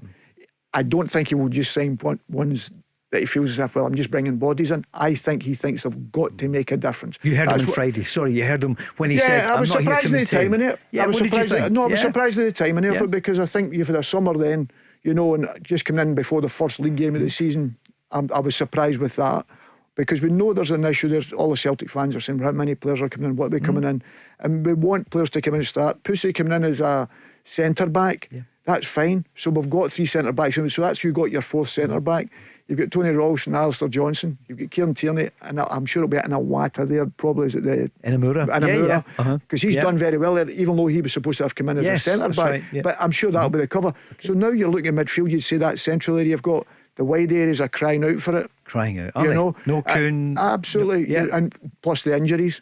You know, and you've got James at a certain level age of his career, even though he's been outstanding, even a game at the weekend. He's only 34. Yeah, but you know what I'm saying, Paul. But the demands on all the time for all the games you have now. So all these things. So you need to make sure you stock it up. You know, with so why did he do it, do you quality. think, just on the eve of the season? I mean, because he's a very bright guy. The boards are bright as well. It was almost seemed a bit of a chess game. Yeah, of course. Listen, us as managers, we want everything. That never changes, Paul. You always want the best players you possibly can get, and sometimes you've got to push the boat out at times. You know, and that's the interesting one. Are they looking at the fact that Brendan's only got a year left? I don't know. You know, that's questions that all these guys can ask. But it's not a case that the board would say, in Brendan, we trust, given that he was given a 3-year contract, there's a year to go, give him the ammunition. Yeah, but they'll maybe be saying to themselves, well, if it's Brendan's type of players they're going to bring in and then Brendan's not going to be here, you know, for me, now football clubs will say they're signing for the club now, they're not signing for the manager. But managers play certain styles. And I know Celtic would have to recruit a manager that's very similar to Brendan if Brendan decided to go elsewhere. So, because if that's the type of players you're bringing in, why would you load it with that? And all of a sudden the manager's wait, but it's a different type of manager that comes in. So there's always that, and I can understand the conversations going, because that's part of building whatever company you're doing, whether it's football or whatever. You know, so you've got to make sure you're doing the right things. But I definitely think the group need help, even though I think Celtic will still win the league, because I think they have the quality that's played to the style that Celtic play. I think Rangers will be the biggest question. Will be once it doesn't go right, maybe at Ibrox or a game away when they're trying to play out and they maybe lose a game. Can they continue? Are they brave enough? And we don't know with these players yet, because I've not seen most of them play under that type of pressure. Craig, you think Rangers are going to win it? How and what do you think? How? Why? Well, again, I was really happy with what I kind of seen last night. But again, that needs to be backed up domestically, and it needs to be backed up throughout the whole season. Are they getting stronger? And you need a little bit. It's a stronger looking squad in terms of what we seen last season to what's currently there. And yeah, like I said, there's still work in progress, Paul. There's no doubt about that. Very interesting month for Celtic, because I think they need a big signing, and I say a big signing because then I think that would show that Brendan is being back, supported, and is probably going to be there longer term. But if a big signing weren't to come in, then you start to, I think, question: is he going to be the after he sees out his contract? Is he going to extend? And I think sometimes you can get sidetracked. Tony Bloom's interview: Hearts are going to be winning the league very soon. Splitting the old firm this year. Yes, that's what he said. But Paul, again, Scottish football. I know we're Glasgow Radio, so Scottish football. I think that's brave. I think it's really a bold statement, and good on him. Good on him. Okay, time will tell exactly, where Hearts can go. They look very strong against Aberdeen, first game of the season. It's important for Scottish football, I think, for the ambition. Yeah, ambition, but the standard and depth of the competition to become stronger. Peter, what did you make of it, well, Tony Bloom? Listen, Paul, you know, in the times that I played, Aberdeen were the top dogs at the start of my time. You had Dundee United, but you'd always had strong Hibs, Hearts, Dundee. Every time you went, especially away from home, they were such difficult fixtures, you know. And it was only probably after Sir Alex left, or just before Sir Alex left, we started to turn the screw a little bit back in Glasgow again against Aberdeen, where Aberdeen used to come and beat us, you know what I mean, sort of thing. So we knew that, and you'd, as I said, but all the other teams were stronger. And that was because the only disappointing thing for me is that there's so many teams now with no Scots lads in them. Yeah, look at Dundee United, no Scots. And I think that's come down to the fact that the squads are so big, and it's so easy to recruit from elsewhere, if you understand what I mean, for cheaper at times, you know. But we're not getting to see our own players. And I genuinely believe that we have young players, you know, that can play, but where are they going to get that opportunity? Because they're not in that 25. Teams don't get to see them, so the other teams weren't getting stronger. So the other teams like Dundee United now that are going out with Scotland and bringing players in now, which is disappointing for me, but they are getting stronger. I've seen Dundee United this season. I went to see them against Oldham. You know, I've seen Hearts and Aberdeen at the weekend, so that was interesting. And how often do clubs, like, so I watched 21 Scotland team a few times last season, right? So Lyle Cameron stood out. Kieran Bowie stood out. A couple of goals at the weekend. You know, Ewan Wilson was another player that played regularly for Motherwell that broke into. For me, the players are there. The players are there, the Scottish players. So for me, Dundee United, and again, Jim Goodwin will have his take on things. It is important that you bring the Scottish players through, and the talent is there, Peter.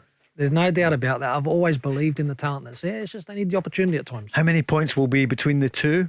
What do you think, Craig? You said you thought Rangers are going to win it. I think it'll be tight. I think it's going to. Well, and I hope that we're going to the last 3-4 games of the season where it's ebbing and flowing, and I think it'll be really, really close. Good for the audience figures. Peter, what do you reckon? Oh, well, listen, Rangers have got to make sure they do the job against everyone else. I mean, last year they proved. It's difficult to say points, Paul, because you've got to have Celtic playing at their best. And I think that's the challenge that Brendan will be thinking there. We have to play at our best, but also as a group of players, it resets your focus. If you know you've got someone else, like say Hearts, Aberdeen, Rangers are definitely getting stronger. You all of a sudden, you don't get carried away because you know it's how important you play. Every game you get into, you know is a challenge because the teams are stronger, and they are getting stronger. The other teams are getting stronger, but I still think Celtic are the strongest, even though I still think they need bodies in the building. Are they stronger than what they were last season? No, they're not as strong. It's impossible to be that way when you have no Cooney, no Jota, because I exclude Jota at this moment in time. And Cooney, as I say, from the 3-3 game, the final against Rangers, I don't think he played particularly well between that period of time. So, and you had Maida been outstanding in that period, you know, as well. But I think we definitely need bodies in, especially the wider areas, because James, as I say, doesn't play as many games. You've got Yang, You've got Maida on the left-hand side. I was trying to think who else have we got, you know, unless there's some young boy who's going to go out there, because you're not going to play a Kenny or that. They haven't replaced Kyogo. Have they? Kyogo's a different one, Paul, because if I get 10 million for Kyogo, I'd have Silko as well. Sure, I understand. So, but okay, my question would be though, would they like somebody? Are they missing Kyogo? Listen, Kyogo done exceptionally well. You know, there's no doubt of that. But you could always sense, you know, is there something else is going on?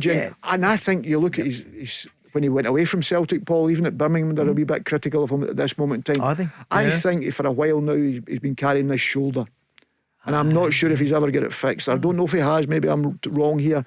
And ever since then, I felt he struggled a little bit with that, and I think that's been a problem for him. But they're asking questions of him at Birmingham at this moment in time, so maybe Celtic got it right at that particular time. He was some player that wasn't he done terrific. Listen, there's no getting away. Absolutely brilliant. You had nightmares about him, weren't you? He was excellent. His movement was brilliant. Was top notch. And again,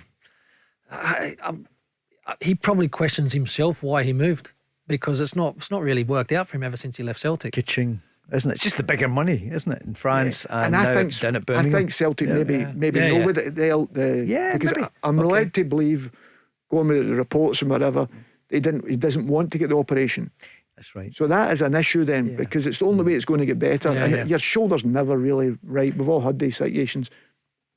John McGinn is wanted. I'll tell you by whom next. This is the Go Radio Football Show with Burger King.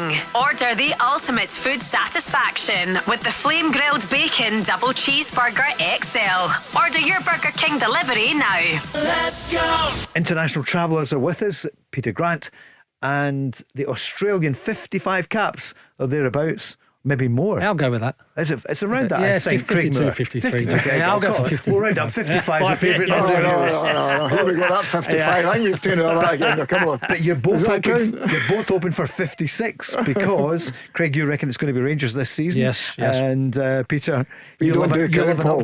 We don't do count. We just say there's another championship. Well, to be fair, they've got the runs on the board to show that so far. But hopefully, it's Rangers able to turn the tables. Let's find out as the season goes on. Listen, thank you for making the switch. So many people. We had 600,000 views in the last few weeks since, and 1.4 million for the station over the past month. So it's great. More and more people tuning in and watching to our excellent social media. It'd be great if I could say it and all the rest of it. You take the teeth out. Indeed. So yeah, listen. Well done to everyone who did well in the exams. So Brilliant. the results came in yesterday. Well done to Charlotte. I'm glad I never had that worry, Paul. Yeah, Noah, Emily, Anna, and everybody else, just some of the family members who did so well. Yeah, results that I never got ever. So you two were too busy. Yeah, no, but it's brilliant for them because I know they seem like through a lot of worrying times through it. But and you just listen to people talking about it. I don't know if I'd been able to do that, Paul. No. You know, thankfully I wasn't that clever to get asked to do any. So at that particular time, I never had that worry. But you played football morning, noon and night, really? Well, that was the biggest thing. Yeah. They used to get in for the That was a test. The teacher used to get in for the test, and the teacher said, "Could you take that to another teacher?" And it was the messages or something like you're on your lap. Okay, that means I'm not very good at this. Craig, for you as well, it must have been the same to break through in football in Australia as a youngster. Yeah, no, exactly the same. School, to be fair, I was actually not too bad at school, but it was just football and sport took me away from it. I wasn't too unhappy with that. I kind of knew early doors. Yeah. We can hear that in the output. You're very educated, eh? Yeah. Tomorrow night, though, it's Charlie Mulgrew and Richard Foster who'll be here. Richard Foster's getting on now, isn't he? 40 last week. Wow. Yeah. To be fair, I thought he was older than that. Yeah, I thought he was on with him. How was he? Yeah, he was very good, but I thought he was older than 40. Yeah, steady. So that's tomorrow night on the programme. So Richard and Charlie will be here, and then on Friday evening it's going to be Mark and Barry who'll be on the programme. But thank you, so many people making the switch to the Go Radio Football Show. And also, what about the breakfast show? Stephen Purden along with Zoe. Honestly, the energy, I'm loving it. They're doing really great. I listened to them in the morning. Good. Yeah, I listened in the morning. Yeah, I heard them this morning talking about the cows and all that. That's right. So, she was on trying to be Dorothy on the telly, and she got through to the finals. Wow. Things that we didn't know. We'll find out more tomorrow on the breakfast show. With Graham Norton. Indeed. And correct. Oh, there's a good connection for you. Exactly. That's what I said. Wizard of Oz. Indeed. There's so many questions coming in. A few people are on saying John McGinn. So he was mentioned for Everton, wanted him a few weeks ago, and now it's Newcastle United, your old team. So he's only 30 years old, the captain of Aston Villa. Is there something in this? I think when you hear two clubs coming in, you wonder what's happening. What I know is at 30 years of age, you're in your prime. So for me, there's still a lot of great football to come from John. I think Everton, if he was being rumoured to move from Aston Villa, I think Everton would be a wonderful fit for him. I think he would bring great. And his game's all about energy, isn't it? It's really about energy and personal duels, and then that flowing through the rest of the team. And I just think that Newcastle, former club of mine, great football club. I just don't know whether he would suit the style and the way that Newcastle are kind of headed. I think for a club like Everton, I think it'd be an excellent fit. Peter? Two fantastic clubs to be after you, with two fantastic managers. True. You know, obviously Eddie was a good friend of mine. David, I would rather have went there and done exceptionally well for them. Go to Everton, the new stadium. I think you need people to galvanise your support, because we see clubs going to new stadiums and sometimes it doesn't. They're affected a little bit with the atmosphere, where Goodison was always really tight and really difficult games. So you need players to galvanise the support. People are always talking about they need the supporters to lift the players. You need the players that lift the support, and John's that type of boy, and David's that sort of manager. You know, he wants his support to get behind the team. So I think it'd be a fantastic sign if he went for it. But listen, it's two fantastic clubs to be after him, and if he gets the choice, I've got to go for David the Scotsman. Yeah, that John would go there. 8 years, 7, 8 years at Villa, and of course they were in the Championship. They absolutely love him there, and why not? He's infectious. Scotland vice captain, hardly misses a game, doesn't he? But they've got. It's interesting because you watch a couple of games through pre-season. He's been on, and I know people get minutes here, there, and everywhere, and you don't read too much into it, you know. But you can start to tell a little bit with managers when they're playing certain guys together and other ones together. You start to think, oh, that's a partnership he's trying to build there and whatever, you know. And that's why even the Newcastle one surprises me, because probably that central area is their strongest area in there. But Tonali's not been back now, you know. So it's going to be interesting, but I think it would definitely suit Everton and the Everton support. And David Moyes has come out publicly already, I think earlier on, or maybe a couple of weeks ago, saying how hard it has been to attract players to come to Everton. He was a bit critical, wasn't he? That Scottish connection might be a strong connection. Maybe, of course. Yep, he's had a tough close season so far with not enough signings. That new stadium looks magnificent as well. I mean, either way, to go there or to go to St James's Park. I mean, I heard Gabby Abonglahor, who's really good on the radio, but him saying earlier on, oh, it's a bit cold up there at Newcastle. Oh, come on, you know. Newcastle's great. People are a bit disparaging about Newcastle, a little bit in London and all that. Do you not think, Peter? Anything north of Watford. Anything north, Paul. That's the way they are. You know, and they don't understand. And listen, ask Newcastle supporters when they come up to Glasgow. I know it's pre-season. You know, and all of a sudden, that's what I'm saying. Incredible. But then all of a sudden they get turned over with Celtic. It's pre-season. You know, it's not easy to come up here to play, and we've always said that about the northern teams. It's slightly different down south, but look at the fan base that they've got. Look at the fan base that Everton have got. If there's two clubs with passionate fans and could win you trophies, they'd be winning trophies every year if it came down to their fans. Here's the latest Champions League qualifier. Red Bull Salzburg 0, Club Brugge 0. That's the half-time situation. Thank you, Carrie. Yeah, keeping us up to date on that one. Correct. Into the second half now. I'm just looking to see. I think. Oh no, we're still well into it. In fact, Craig, you're on it. I should have thrown to you live at the stadium. Still playing the first half. Yeah, but like I said, 0-0 as you touch on there. About 5 minutes to go in the first half, Paul. Okay, let's not split hairs.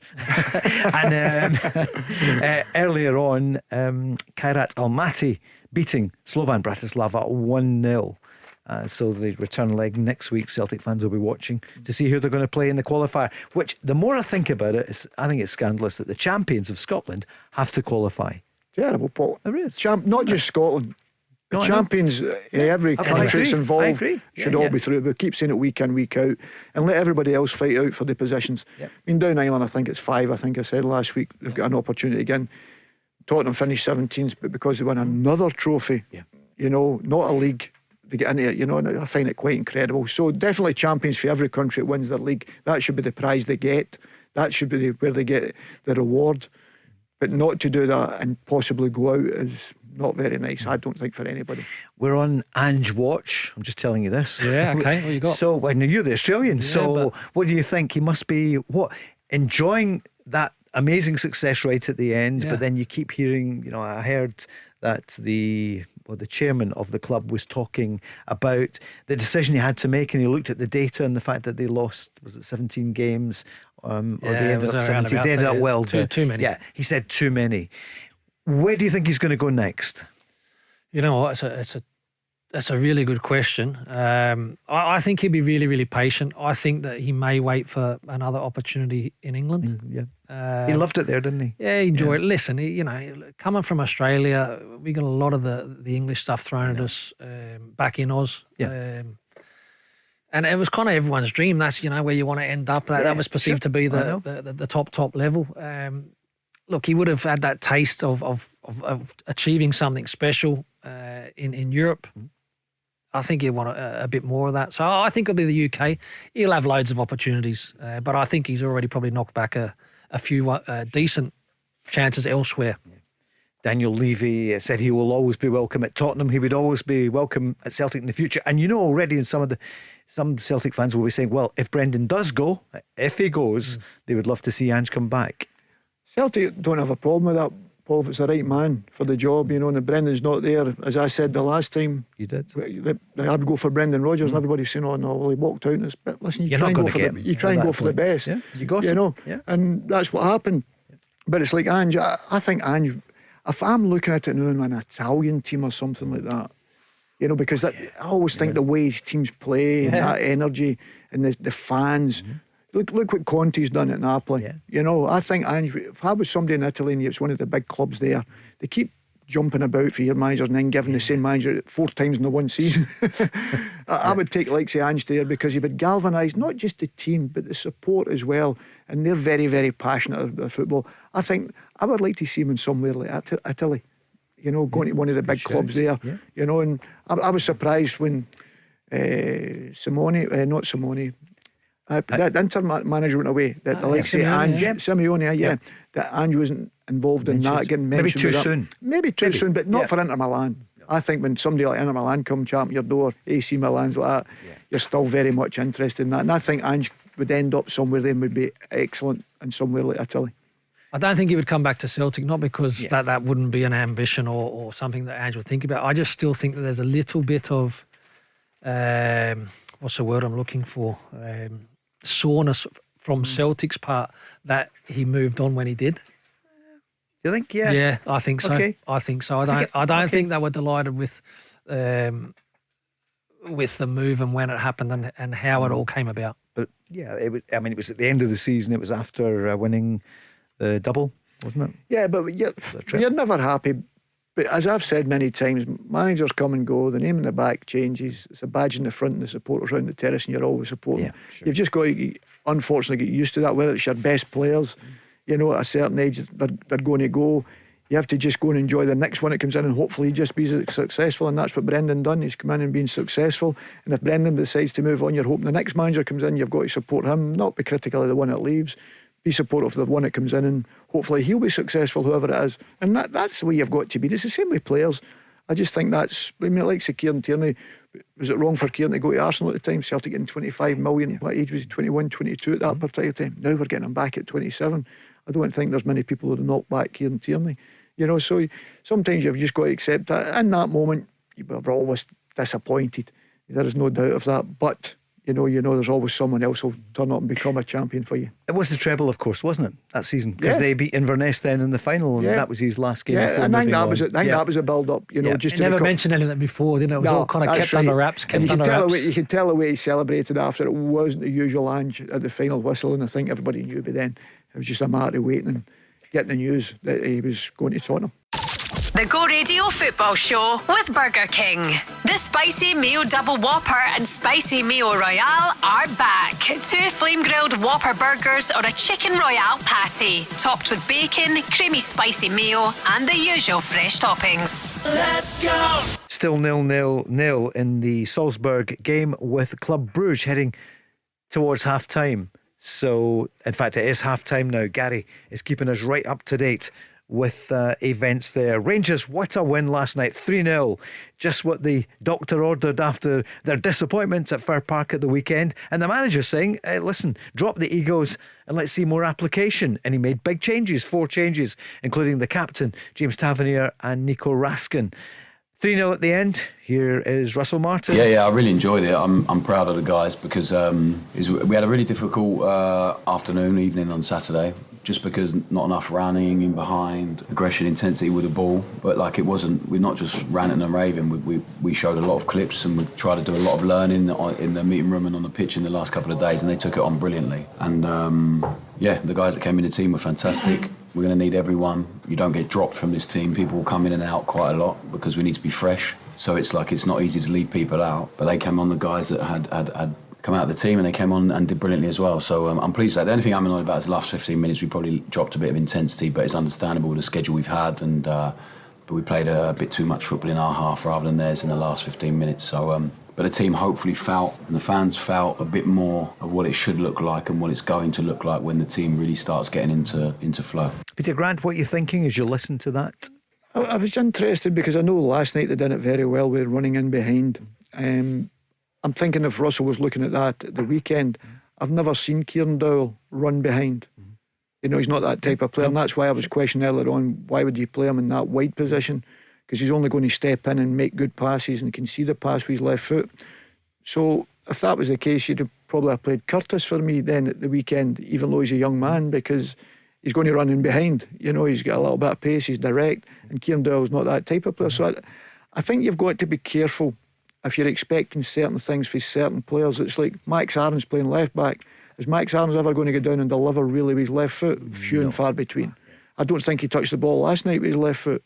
You know, and that's not been disrespectful, because I always think you play him in the right position, you'll always get somebody that's a little bit more comfortable. John Souttar, I think, sometimes comes back in, and I think that's the reason why he doesn't go as wide, because he's not on his natural side, so he can't open his body out and play with his left foot. John, and if he did go wide, it'd give him more chance to play with his right foot. So sometimes I think he passes the ball back to Jack Butland when Rangers are already out. So all these wee situations. So as a manager, you have to be careful that you put the players on the right side, Paul, that they're going to do that what you're looking for. You know, I mean, Peter, I think it was in the first half of the show, made a really good point. I think the likes of Max Aarons and Dale. No, sorry, Dale. Yeah, Kieran Dale. They've been in a little bit of a holding pattern, knowing that they're playing out of position, but waiting for the players to come in. And like I says, Max Aarons will stay on the right hand side for sure. And what I would like to see, because you're going to touch on it, Paul, I know, in terms of potential starting lineups for the weekend. I am, yeah. Right. I would like to see Rangers go with the same starting 11.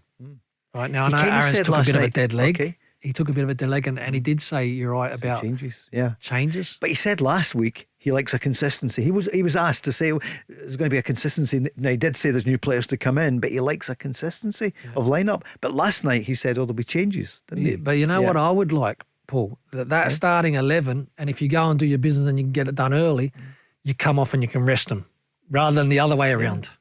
I'm always a great believer in that, Paul. Yeah. I think you pick your best team. Online in the Sun, given that we're in transfer window time, Rangers join the race for a highly rated goalkeeper. Young Arsenal goalkeeper who was on loan last season at Real Valladolid, but they went down and he's back, and it's Karl Hein. So he's only 23 years old, and of course they've got so many great keepers at Arsenal, so he could be on the move. So he's a regular starter for his country, Estonia. He's got 39 caps. So, Craig, that's there online just now. Speculation, but one to look out for. You do get the sense that maybe he might want another keeper as well. Yeah, again, 2 to 3 goalkeepers of a level. Look, Butland's has shown this season that he is the number one, but again, he has shown, I guess at times last season, that consistency. Kelly come in is not going to disappoint. You know, a third goalkeeper that can potentially push, like why not?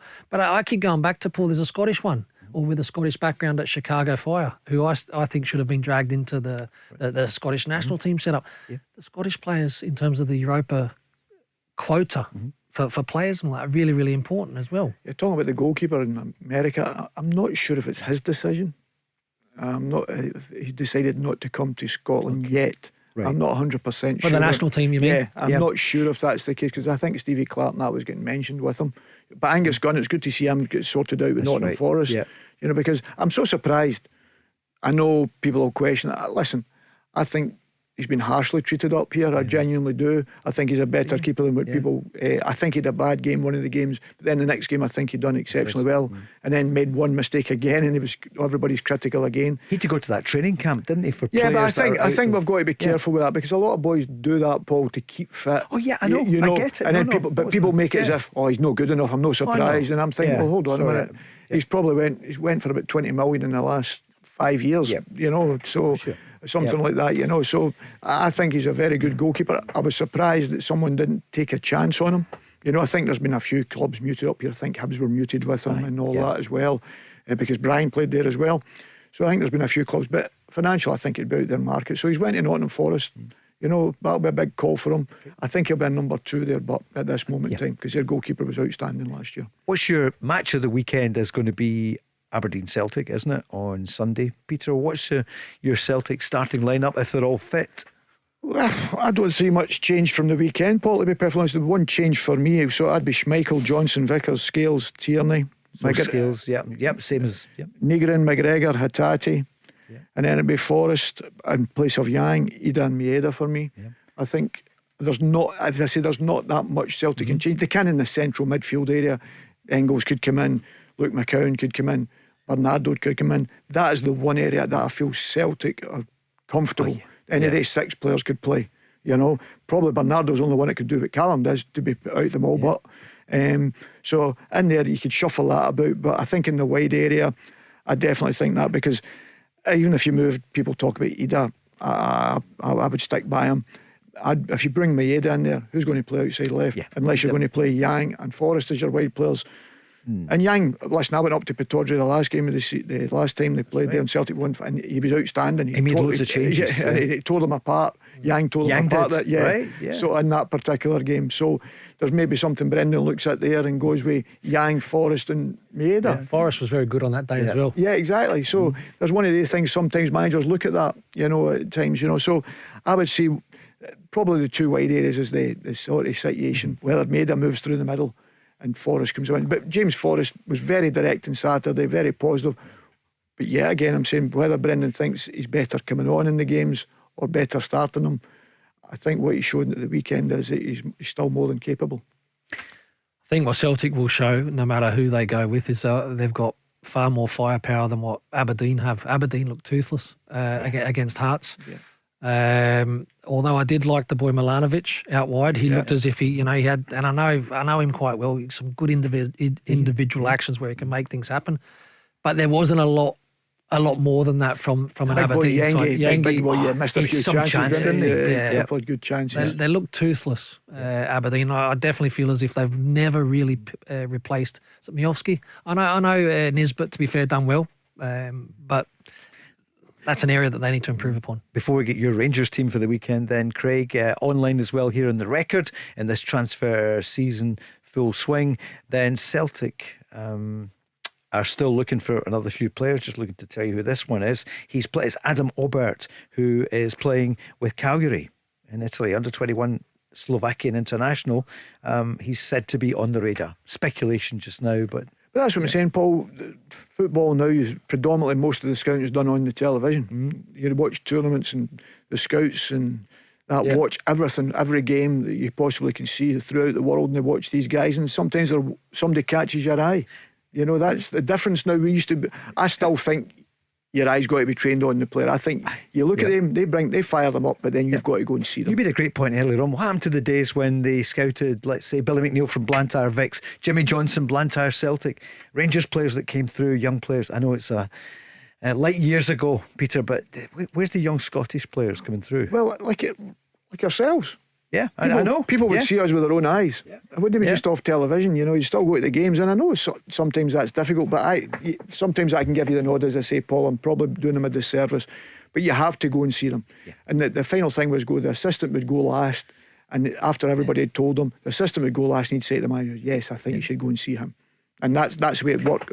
But now it's impossible for managers. They've got so much to do with the press and everything that goes along. Don't just blame the press. No, but I know, it's non-stop. They're as if they're doing an interview every 5 minutes. I think we may need to do another hour tonight. But Craig, before we go, what's your Rangers team? So does he stick or change? Does he bring them back in? Again, it's probably not going to go down well, but if Max Aarons has a dead leg, then I would be very mindful of that, which means Tavernier comes back in. I wouldn't like to see any other changes. Like I said, I'd like to go and see Dundee were probably the most disappointing in the first round of games at home. Sat in a little bit too deep, although I don't think it was actually what they set out to do, but a little bit deep against Hibs, and the game kind of got away. So Raskin would start on the bench again? Yes. Again, for me, I would want to see more from Diamond. I'd go with the same start if I possibly could. But that's me, and that means nothing. It's down to Russell Martin. No, but consistency is key. It doesn't matter, and that can be consistency, choice of player, all these things. So you're right, probably injuries, but Paul, I'm a great believer in playing your strongest if it's possible. Thanks so much, guys. It's been a swift 2 hours. Thank you, Craig. Cheers. Thank you, Peter. Pleasure, Paul. And we're back tomorrow night with Charlie Mulgrew, and Richard Foster will be here live at 5. This is the Go Radio Football Show with Burger King. Bring home the ultimate food satisfaction with a Gourmet King's Barbecue Steakhouse Angus. Order now on the Burger King app. Let's go live to hear about that winning goal. The crowd's gone absolutely wild here. How on earth do you sum up your emotions right now? Amazing. A hat-trick is just the best feeling ever. Is it though? Is kicking a ball into the back of the net really better than food fulfillment from Burger King? That warm, fuzzy feeling of total food satisfaction, like finishing the last bite of a Gourmet King's Barbecue Steakhouse Angus. No. Correct. Burger King. That's food fulfillment.